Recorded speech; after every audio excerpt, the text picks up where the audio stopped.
Uh, um, I was worried. I was slightly worried that my boy was gonna show up, because there's the whole lockdown thing and everything. I was a bit worried.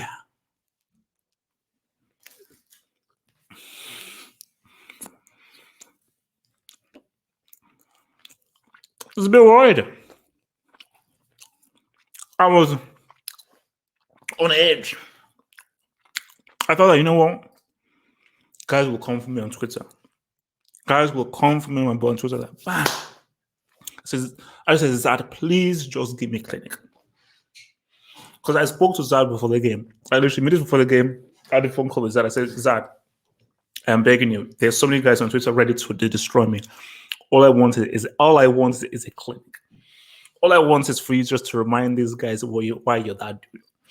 All I want is for you to remind these guys why you led Lille to a league title. Why you led a bunch of scrappy sideshow part-timers Chelsea to numerous league and FA Cups. Just remind people why we ran with the eye test. And I said, Hazard, please, because I did it for my narrative.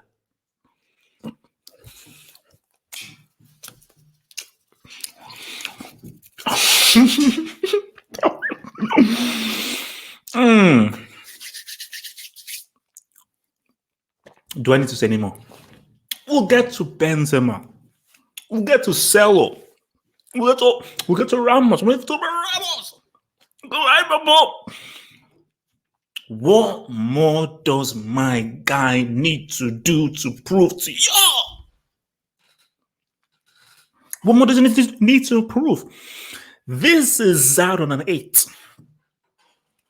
The ball control, the skill, the dribbling, the decision making, the movement, because he gave the assist to Ramos. I'm going to talk about Ramos. I want to talk about Ramos. But the goal that Cello scored, shout out to Cello taking the knee. Cello's only real brother out there. But for Cello to get that, of course, Benzema did his thing. I'm going to talk about Benzema. But he created the space. He made the run. And it was his shot that created the confusion. Because again, if we didn't have the eye test, he doesn't get the assist. So if we're stats merchants, he doesn't get the assist.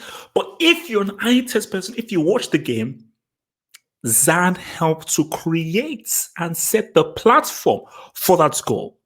That is not what the stat sheet will say. So you, good for nothing, sad, moronic, loser, pathetic, sideshow, airheaded losers who've got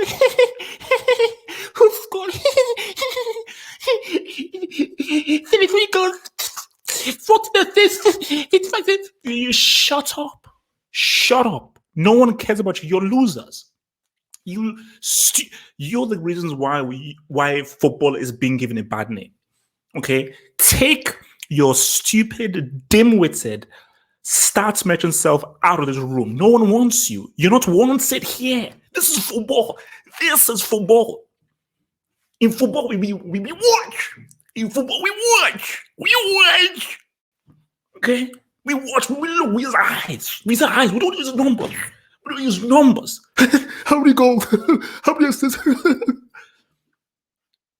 Get out of here, man.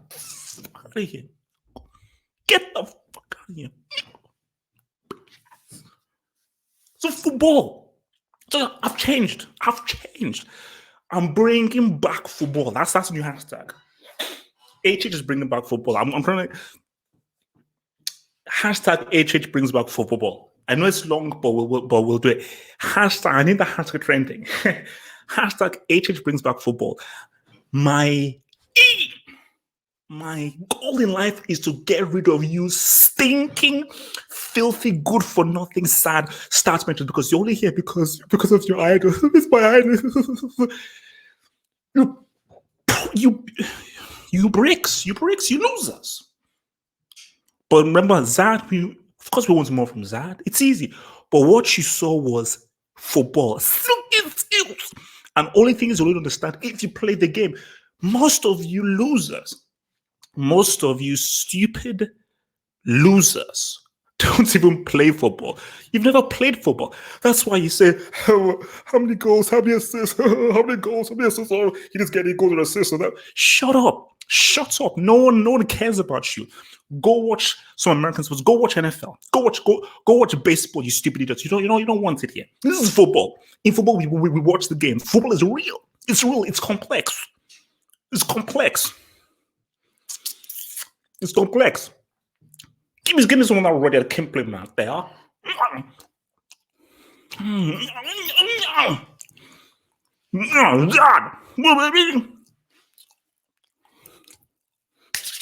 So, nice. It's back. It is back. It is back. This is really H. H has left the building. H has left the building. This is really H. You wanted him, he's back.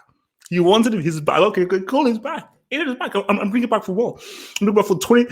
Call me 2021. Call me 2021. Now let's talk about Benzema. Let's see what some of you guys say. Let's talk about Benzema.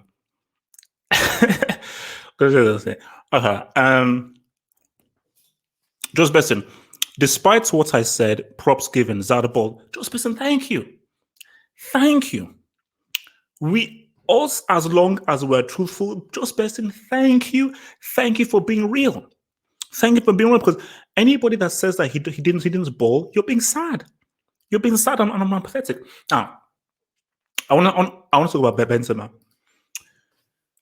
People need to give Benzema more credit for his footballing IQ. Benzema was the man of the match today.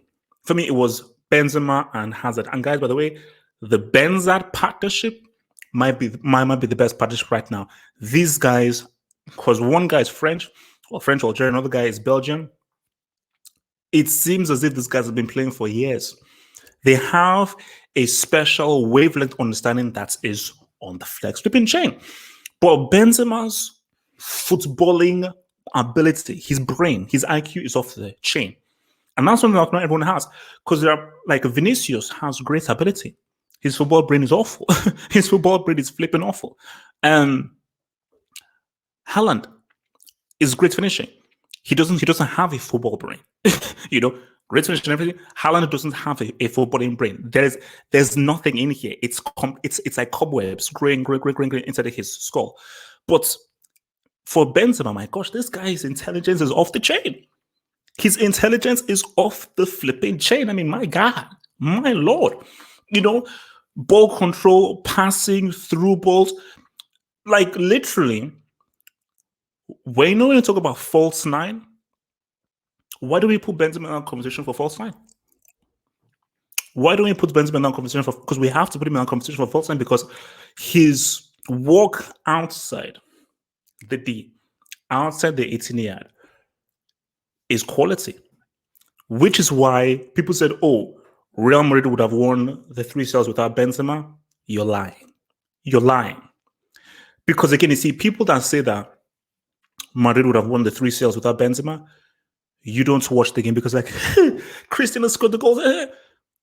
Shut up, you dumbo. Because if you watch the games, you will see how what Benzema does creates a platform and facilitates Real Madrid getting those assists that lead to those goals. So Benzema's overall work is crucial. It's crucial because, remember, he is the striker. So he plays right at the very end of the final third in the enemy area. So him doing that work, making space for the wingers, making space for the midfielder, and always there to try to provide. Because he's always thinking about, how can I provide? Yeah, I want to score, but his first thought of the mind is that, how can I provide? What is the best footballing decision to make? And that is crucial and vital if you want to win games. Sure, be great as a striker. If he's great as a striker, you better G up. Like Aguero. Aguero doesn't know how to link play, but he's damn greedy, which works in the Premier League. Shame that he's a brick in the Champions League. So we need to give Big Ben some credit. We need to give Big Ben some credit. And I think for me, he was outstanding today. It's Eibar. It's Eibar. I know. It's Eibar. These dudes are 16, and look, they're called Eibar. Any team called Eibar can't be taken seriously. I'm sorry. You can't call yourself Eibar and I take you seriously. Ramos, I think, might probably be the best goal-scoring centre-back of all time. Now, I need to check how many G's that Beckenbauer scored. But even if Beckenbauer or any other central defender scored more goals than Ramos, no one has scored more clutch goals than your boy Ramos. And the thing about Ramos is, that's why I say Ramos, you have to look at Ramos as one of the best footballers in the world. You have to. Because again, this is how you understand in football. Ramos is that dude who, if you're playing with him in the park, he would stand out. Because this is a guy who is tackling, hard to get around, reads the game, is very athletic, can get up and down the pitch, can pass the ball, very comfortable with the ball at his feet, and very comfortable at both ends. How many players can you say that of who know how to defend very well and are very comfortable with the ball and know how to finish and are very comfortable at the other end of the pitch? Very few players you can say that of.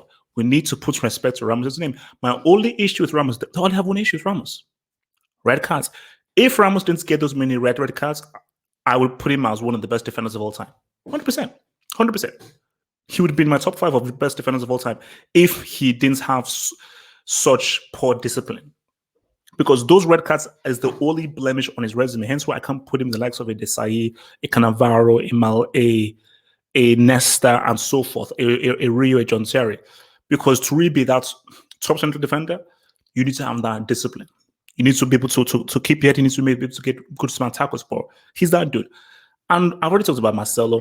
Marcelo has always been has been for the past 3, 4, 5 years one of my favorite football players. Yes, he's a black. Yes, it's a black thing. He took a knee. And that was a damn good finish.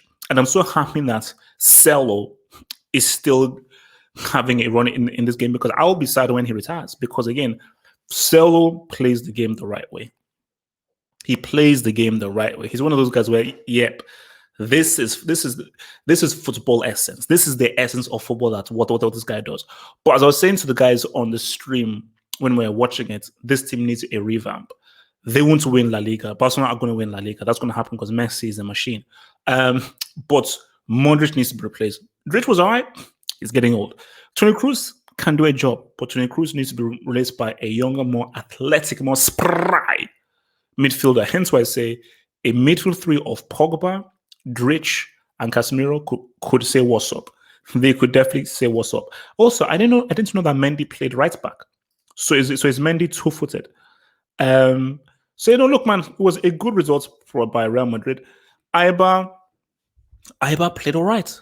Eibar played right, and I don't know whether it was Real Madrid being very complacent or Eibar really giving them a go. But for a team who are 16th and who we know they called Eibar, we mock them all the time. They could have gotten something, man. They could have definitely gotten something, man. All right, so look, man, I will take some questions here before I get myself out of here. So send in any questions you want to know, any questions, and then I'll be out of here. But yeah, look, man, Zad just gave a taster. He just gave you a taster of what he can do. Not the full meal. He just gave you a taster of what he can do, man. Awful is a strong word. Now, so maybe he wasn't a standout, but remember, he's normally a left back. And I think there was one play he did where he got to the ball and I think he almost dribbled the guy and then he then cut it back for Benzema, but then there were too many players around. But for me, for a guy who is always in his strongest position, and remember, I think he's a left-footed player, I thought he was all right playing out of position. So I thought he was cool. I think another guy said, you see, Toni Kroos was good. Kroos was good. He wasn't as good as Benzema. Benzema for me was a standout. Ramos, I think Benzema, Hazard, and Ramos, I think were the standouts for me. I think those guys really stood up for me in what they did throughout the entirety of the game. But if I had to pick one, I've got to say Benzema. His overall play was damn good. Because remember, you see, eye test. If you look on the stat sheet, that assist goes to Hazard. But does Hazard get an assist if Benzema doesn't find him with a through ball? Great run from Hazard, but if Benzema doesn't find him with a through ball, does Hazard get the assist? That's what the eye test shows you. The eye test will say, "Oh, Marcelo just scored. It wasn't really no one really assisted him." But if you had the eye test and you watched it, it was Benzema's reverse pass to Hazard and Hazard's shot that was parried by the keeper that created this situation for Marcelo to finish. So again, don't be married to how many goals and assists do the guys have, because if that's all you judge it by, you don't watch the game. You don't watch the game, and you're a garbage analyst. You're a garbage analyst, and football is not for you. Go watch something. Go watch baseball. Go watch American Eggball. Okay, but football is not for you if you don't really study and look at the game specifically. I'm tired. I'm tired of all this more force, man. All right, let's see.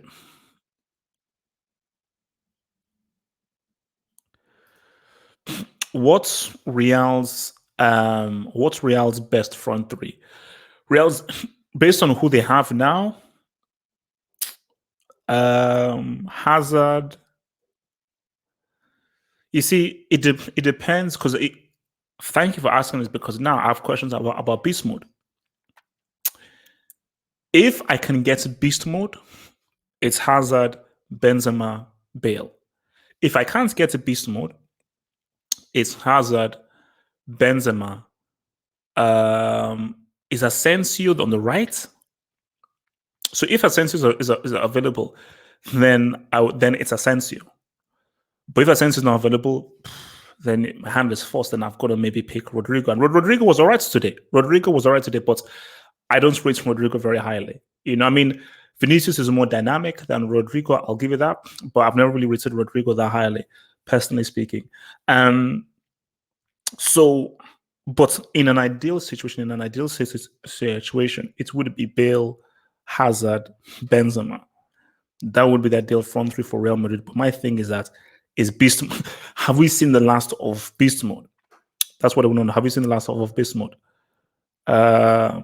Hazard on form, top three easily. Sean. I mean, you know, that's what I keep saying. I mean, it's like, you see, to deny him that, you're just being a hater. When Hazard is top 15, maybe.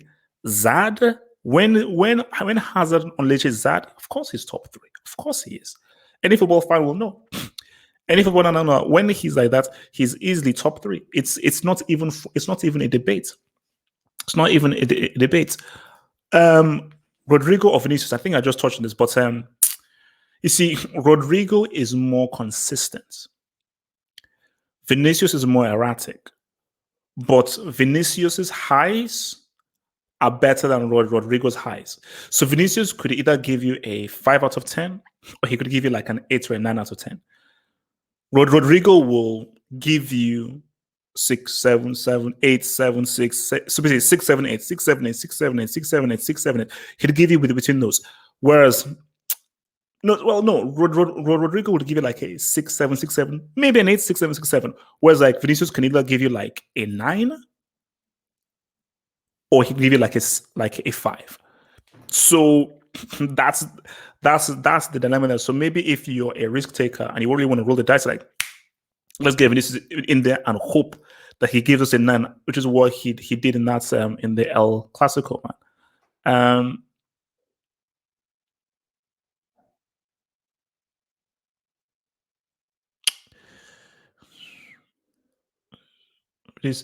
No. See, I wouldn't call Vinicius trash. I wouldn't call Vinicius trash. But I just think that, Vinicius just needs to be coached. I think he needs coaching. In my view, from my assessment, I just don't believe that you're going to get anything from him. That's just my view. I just don't think you're going to really get much from him, because I don't see a player who can go from what we see now to a supreme world-class talent. But then again, if Vinicius works with Pep, could Pep refine and clean up his game in the same way that he did for Sterling? Perhaps, maybe. But I just don't see it. Like, for me, I just don't see Vinicius becoming a world-class player. Can you train a football brain? I don't know. Can you train someone to consistently make better decisions? Maybe you can. I mean, there's an argument you can't train ability. If you can't dribble, that can't be trained. You see, that's what I say. You cannot teach a football player to dribble. You either have it or you don't. Simple as that. You know. But I believe you can coach a player to make better decisions. You can. That's just a discipline thing. So obviously the player has to want to learn, but that's definitely a discipline thing. Thoughts on Militao? So Militao, I believe this is the defender, isn't it? This is the Portuguese defender that I take it. No, sorry, Brazilian defender. You see, what I said about Militao is, so I believe Militao is the debutant for either Ramos or Varane, because again, Real Madrid are thinking about the future. And how old is this dude again? Militao. He's 20. Yeah, there you go. Perfect. He's 22. And he's going to be 23 next January. So he's definitely a defender for the future. And normally, whenever you see Brazilians, that's like people talk about how good Brazil are going forward. People don't give Brazil credit for how good their defenders are. If Thiago Silva had not moved to PSG, but he moved to Bayern, Thiago Silva would be regarded as one of the best centre backs right now. Juan was a damn solid centre back. Lucio was a damn good centre back. So these guys have had good centre backs. So, but you see, you know, thing with Militao, I trust him more than Varane. That's the thing. I think I trust him more than Varane. Varane relies a lot on Ramos, like a big brother. See, Varane is more at home in a defensive system. But the thing with Militao, because he's Brazilian, he is used to having to defend in very offensive systems. So that's just part of his culture. Any Brazilian central defender just knows how to defend in an offensive system. I think for Varane, being French and so forth, not coming from that culture of Brazil, he's more at home if, okay, I've got protection and we're much more pragmatic. But because Real Madrid are very attacking and there's a wide space between the defense and the midfield, so you now have to do a lot more reading of the game. And you now are in situations where you now have to come out of your position and try and win the ball. Varane that's why he sometimes may make mistakes. That is why if you have a Varane, they may not do this, but I think perhaps a more formidable partnership may be Militao Ramos. It might be. Although Varane Ramos works, but Varane Ramos works because Varane relies a lot on what Ramos does. And that's just the thing, man. What the heck? So, from just person, PSG are back in training 22nd of June. What do you mean? So they're back. So is the Champions League definitely coming back then? PSG. They're back in training. So if they're back in, bro, it doesn't matter. They got screwed over. They got screwed over by League. I see. Maybe we'll talk about this on the Hangouts. Cavani and Thiago Silva. Yeah, that's a good discussion for the Hangout. Thiago Silva and Edison Cavani. Where could they go? But yeah, look. If the Champions League happens in August, PSG don't need trading. They need full-scale matches. They need full-scale matches in preparation for those things, because if they don't have full-scale matches, then they're screwed. Easy as that. But because Uber Eats screwed PSG. They got screwed over by Uber Eats because by them cancelling the league, no competitive games, no good. No good at all. Benzema or Firmino? Benzema, for sure. Firmino is good. He does his role well. Benzema is the better player. He's more intelligent, has better ability, and just a better football brain. And also, he's a better goal scorer as well. So for me, overall, easily Benzema is better than Firmino. Are Bayern at a disadvantage with the Champions League in August? Not as much as PSG, but you might say they may be at a disadvantage to other Serie A La Liga teams. So let's assume the Champions League is happening in August. So if the Champions League is happening in August, that means Premier League, especially La Liga, Serie A, they will be much more matched because I believe that, first of all, the Bundesliga has less league games. They started early, which means that they will finish their season early. So Bayern will obviously get a few practice games and everything, but nothing can replace actually playing when it really matters, which is what the benefits of the Premier League, Serie A, and La Liga teams will have. So in that sense, they may be at a slight disadvantage to those, but I don't think it would be that great a disadvantage because I just still feel that look at how good Bayern looked from their first game back. I still think these games is enough to keep their sharpness, so forth, in preparation for August. But yeah, I do agree. Teams who aren't playing match fit coming into CL, you're going to be at a slight disadvantage, man. Firmino or Gabriel Jesus?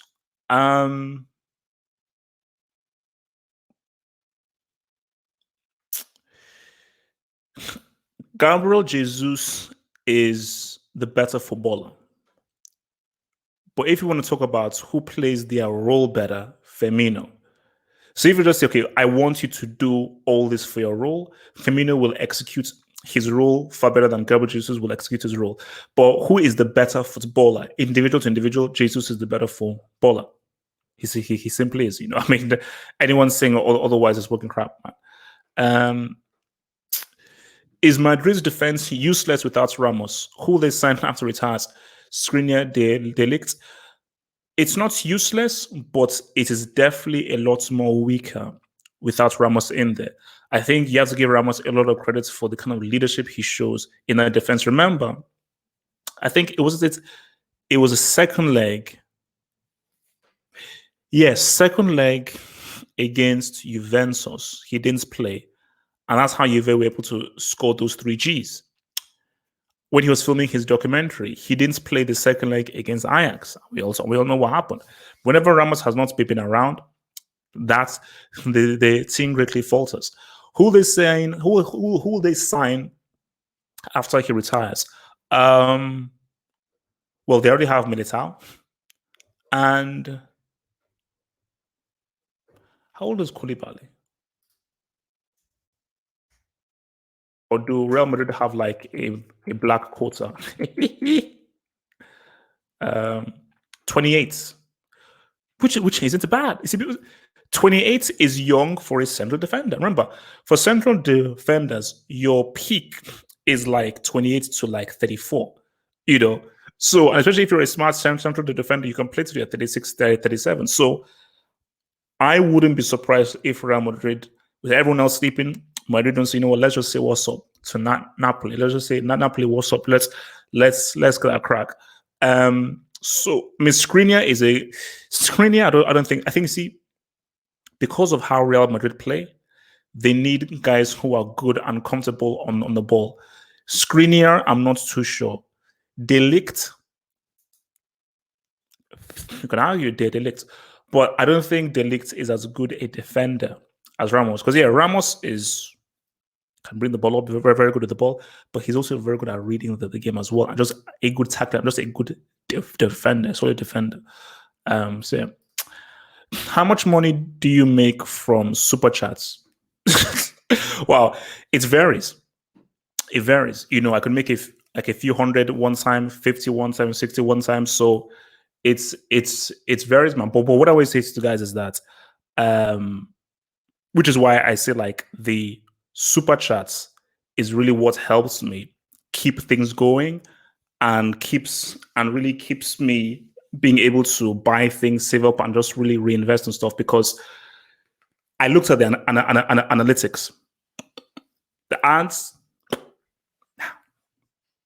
and maybe for the millions of views, guys, it's cool, but the ads, which is why I said to myself that I'm so stupid. I wish I'd been doing live stuff way before to be able to be, because for live stuff is better because it's much more interactive. You get closer to the audience. And it's just, I think for YouTube, people, because I was speaking to my colleague about this. He said that, what YouTube like? No, I was reading a video. They said that what YouTube like is your video there at this time. So YouTube really likes live stuff where this time you come in, boom, here we have it. And I just think it's better because I work part-time in a TV channel. And I was speaking to my colleague. He was saying that, what people like? 9 p.m., you're there. 10 p.m. Tuesday, you're there. When I was doing it before, you never knew when I was going to upload the video. Okay, is it now? Is it not now? But when you see it scheduled on the YouTube, he's there at that time. Boom. So yeah, but with the super chat thing, it just accumulates, which is why I just said that, you super chatting anything, I'm supremely grateful for. Whether it's $50, whether it's $1, whether it's 50p, it's great. But by people just putting in small, it all accumulates to help me to reinvest in this stuff and everything, man. So that's the idea, bro. But again, I say that mucho gracias for the people who either super chats, even the people who don't super chats. Support is the support, man. Support is the support. What else do you guys have, man?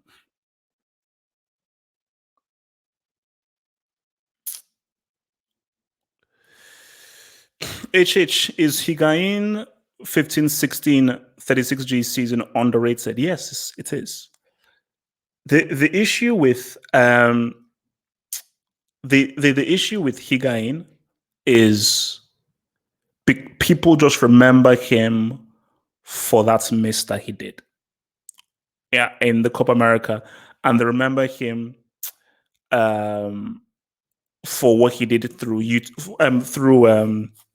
the World Cup. And the sad thing is that when Higuain retires, people will just remember, oh, Higuain, he's that guy that messed up the World Cup for Messi, which is stupid. I think that's just stupid. And I think that is just the tag that the Messi fanboys give him, that, oh my gosh, if not for Higuain, Messi would have a World Cup. Shut the hell up. Messi should have done it himself. Yes, Higuain has bricked it up. This guy scored 36 goals in the Serie A. Go look up how many times players have scored more than 30 goals in the Serie A. Look it up.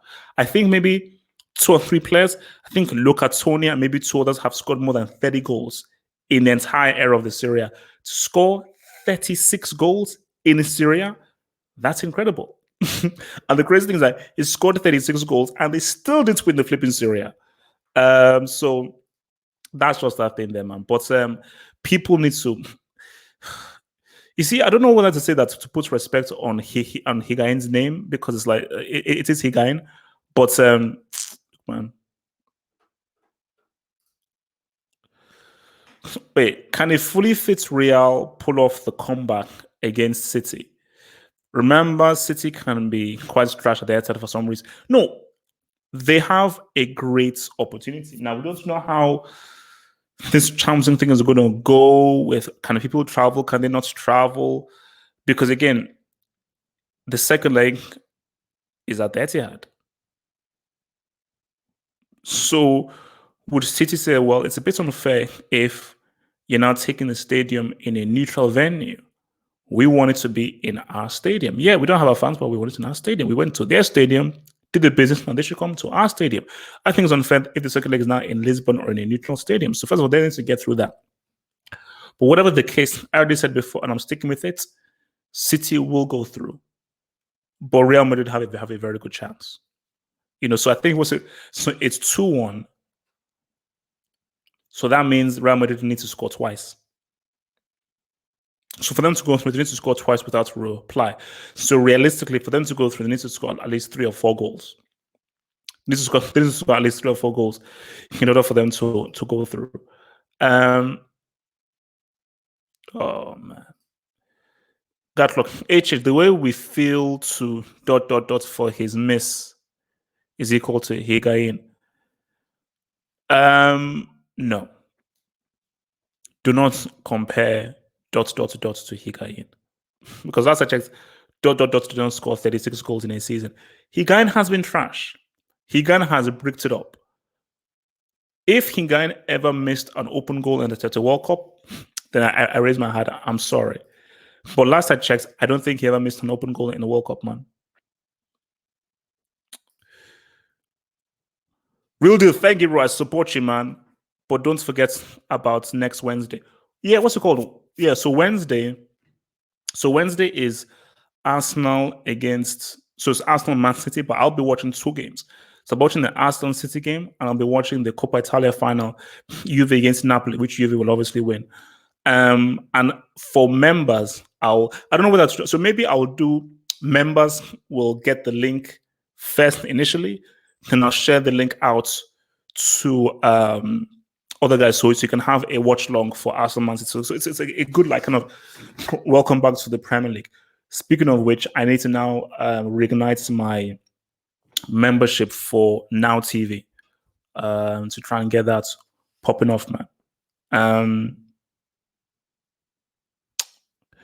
All right, maybe last few, and then I will get the heck out of here, man. All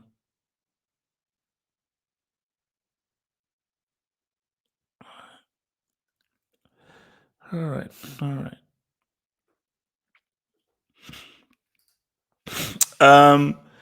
Yeah, I mean, let's take, so first, so yeah, so basically, like, so YouTube, they take, I don't know how much it is, but it might be 30% or something. Basically, YouTube screw you over. YouTube screw you over, which is why I want to, because I'm just sorting out the Patreon platform to begin with. But the thing about YouTube is, yeah, they screw you over with how much they take, but I think they take more in ads on YouTube than they do in Superchats. In Superchats, they do take a sizable chunk. It is, they do, but it is what it is. But because it's such a big platform, and you have the wide reach, it's kind of balances itself out, similar to how you have the whole Spotify thing, where Spotify take a massive chunk, but you are reaching a lot more people. So more people, sizable chunk, you have to balance it out. But that is why, I am sort of like bringing up the whole Patreon thing to try and get that popping off and going, So hopefully, because again, which is why I just sort it all out.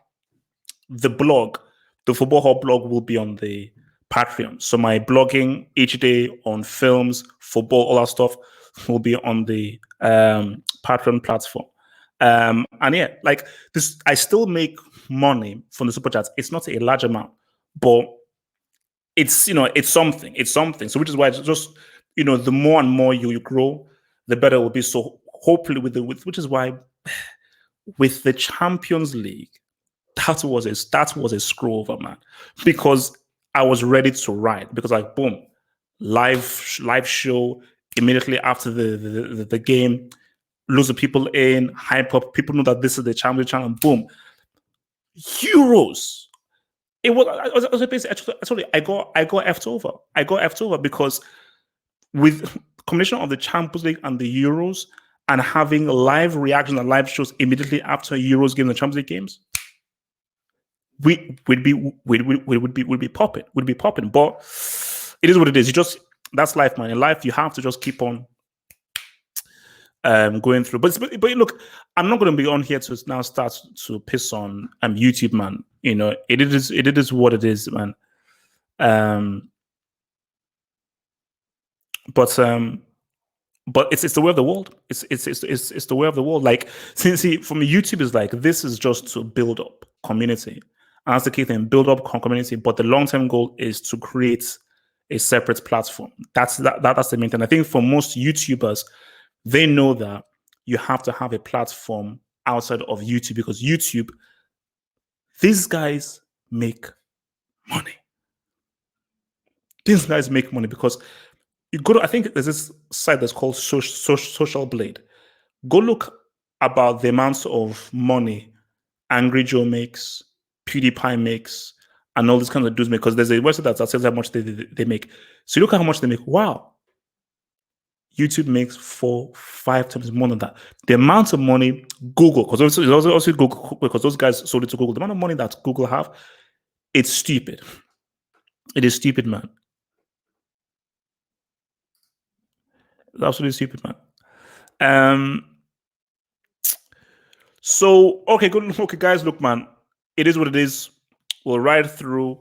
I will see you guys at 11 p.m. So 11 p.m. is the hangout. So in the hangout tonight, we'll be doing the top 5 captains of all time. Top 5 captains of all time. That's how we'll be riding, man, and that's how we're going to be riding through. So we'll see you later on this evening. 11 p.m. And then obviously we'll talk more about the PSG, about Thiago Silva and Cavani leaving, reflect more on Real Madrid, of course, Montal, and people will want to reflect more. But all I'll say is, guys, respect Zad, love Zad, know Zad, and be Zad. Peace out, stay true, and I'm out. Become a Football Hut member and gain access to cool emojis on the live streams and get access to new YouTube content by clicking the join button here. And to view that new content, head over to the YouTube channel homepage and click on the community tab over here.